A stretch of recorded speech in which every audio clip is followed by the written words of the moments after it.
اب اگر کوئی کہے کہ بھائی ہمارے ہاں صرف ثواب ہے، ایصال ثواب نہیں، تو یہ آپ کا قصور ہے۔ کتابوں میں موجود ہے، صحیح مسلم میں بھی، صواعق مورخہ میں بھی، سب جگہ۔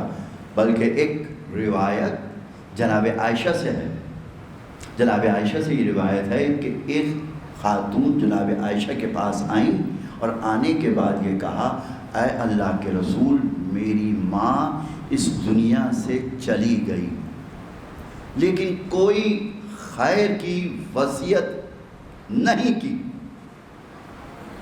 تو اب میں اگر اپنی ماں کے لیے نماز پڑھوں، روزے رکھوں، قرآن پڑھوں، تو کیا میری ماں کو اس کا فائدہ پہنچے گا؟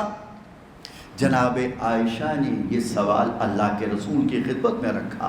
اللہ کے رسول کا جواب یہ آیا کہ ان سے کہو وہ نماز بھی پڑھیں، روزے بھی رکھیں، قرآن بھی پڑھیں، پروردگار عالم ان کو بھی ثواب دے گا اور اس کی ماں کو بھی ثواب پہنچائے گا۔ یہ ہے ایصال ثواب، اس کو کہتے ہیں کہ ایصال ثواب۔ عمل آپ کریں گے آپ کو بھی ثواب، جس کے لیے کیا جا رہا ہے اس کو بھی ثواب۔ اسی لیے کہا جاتا ہے کہ جب کوئی ثانیہ ہو جائے تو اس وقت سب سے پہلے میت کا صدقہ نکالو۔ مالک یہ کیا ہے؟ صدقہ نکالو؟ کہ صدقہ تم نکالو گے، کسی حاجت مند کی ضرورت پوری ہوگی، عذاب قبر ہم اٹھائیں گے۔ اور اگر کسی کے پاس مال دنیا سے کچھ بھی نہ ہو کہ وہ کیا کرے؟ کہ مت گھبراؤ، 2 رکعت نماز وحشت قبر ادا کرو۔ نماز تم پڑھو گے، عذاب قبر ہم اٹھائیں گے۔ اگر کسی کے پاس اتنی بھی مہلت نہ ہو، نہ مال دنیا ہو، نہ 2 رکعت نماز پڑھنے، 2 رکعت نماز ہے کیا؟ ہمیشہ یاد رکھیں، بہت سہل ہے۔ پہلی رکعت میں سورہ الحمد اور اس کے بعد آیت الکرسی، دوسری رکعت میں سورہ الحمد اور 10 مرتبہ انا انزلنا، اور اس کا ہدیہ کر دیا جائے فلاں فلاں کو، ٹھیک۔ لیکن اگر کسی کے پاس اتنا وقت بھی نہیں کہ اتنی دیر کون پڑھے، مال دنیا بھی نہیں، کہ مت گھبراؤ، قرآن کا کوئی چھوٹا سا سورہ پڑھ لو اور پڑھ کے اس کو بخش دو، ہم اس کو بخش دیں گے۔ اتنا بھی وقت نہیں تو محمد اور آل محمد پہ درود بھیج دو، درود بھیج محمد۔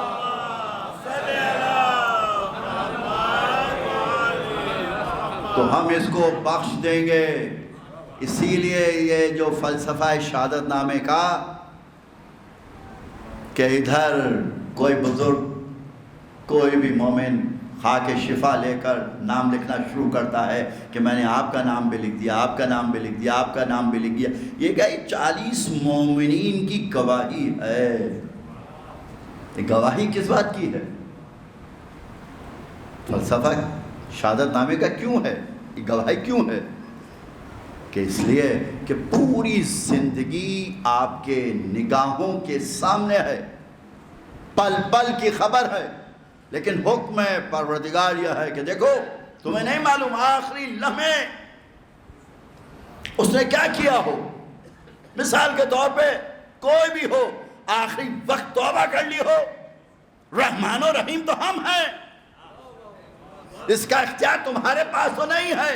اسی لیے تاکید یہ ہے کہ یہ کہو کہ مالک ہم اس کے بارے میں کچھ نہیں جانتے، کچھ نہیں جانتے الا خیرا، سوائے خیر کے اور کچھ نہیں جانتے۔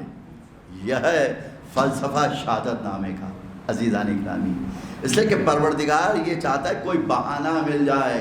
اور پھر دیکھیں آج کل کا زمانہ سائنسی زمانہ ہے، لوگ ترقی کر رہے ہیں، اور اسی ترقی میں یاد رکھیں کہ جب غسل دیا جاتا ہے تو مستحبات میں یہ ہے کہ بیری کی شاخ لے کے آؤ، شاخ لاؤ، 1 چیر کے 2 کر دو۔ مالک اس زمانے میں یہ بیری کی شاخ کا غسل کیوں ہے؟ اس کا سبب یہ ہے کہ جب تک یہ شاخ ہری ہے ہم عذاب قبر نازل نہیں کریں گے۔ ہم اتنی مہلت دے رہے ہیں، کوئی دوست 2 رکعت نماز ادا کر دے، کوئی قرآن کا سورہ ادا کر دے، اس کا بچہ مجھے رحمان و رحیم کہہ کے پکار لے، تو یہ کیسے ممکن ہے کہ بچہ رحمان و رحیم کہے اور اس کے باپ کی قبر کے اوپر میں عذاب کو نازل کروں؟ کیسے ممکن ہے؟ تاریخ انبیاء میں موجود ہے عزیزان گرامی. کیسے؟ اس لیے مہلت دی جاتی ہے.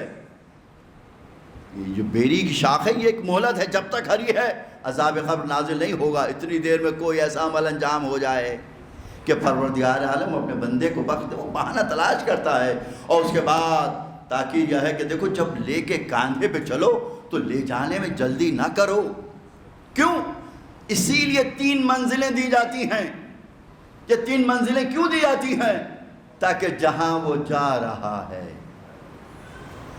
اس منزل کے لیے آہستہ آہستہ اس کو آمادہ کرو. دنیا کی جانب سے آخری اور وہاں کی طرف پہلا. تو لہذا جدھر جا رہا ہے تو ادھر جانے کے لیے آہستہ آہستہ اس کو آمادہ کرو. عزیزو اسی لیے کہا گیا ہے کہ جب قبر میں لٹا دو پانی ڈال دو تو پانی ڈالنے کے بعد سورہ انا انزلنا کی تلاوت کیا کرو، اور جب تلاوت کرو تو انگلیاں گاڑ کے کرو تاکہ نشان باقی رہے. یہ نشان جو باقی رہیں تو کیا فائدہ ہوگا کہ جب تک یہ نشانات ہیں ہم عذاب قبر نازل نہیں کریں گے. ہو سکتا ہے کوئی دوست، کوئی چاہنے والا کوئی ایسا عمل انجام دے دے کہ ہم اس کو بخش دیں. تو عزیزوں پروردگار عالم تو چاہتا ہے کہ کوئی بہانہ مل جائے اس کی رحمت کو وہ اپنے بندے کو بخش دے. درود بر محمد آل محمد.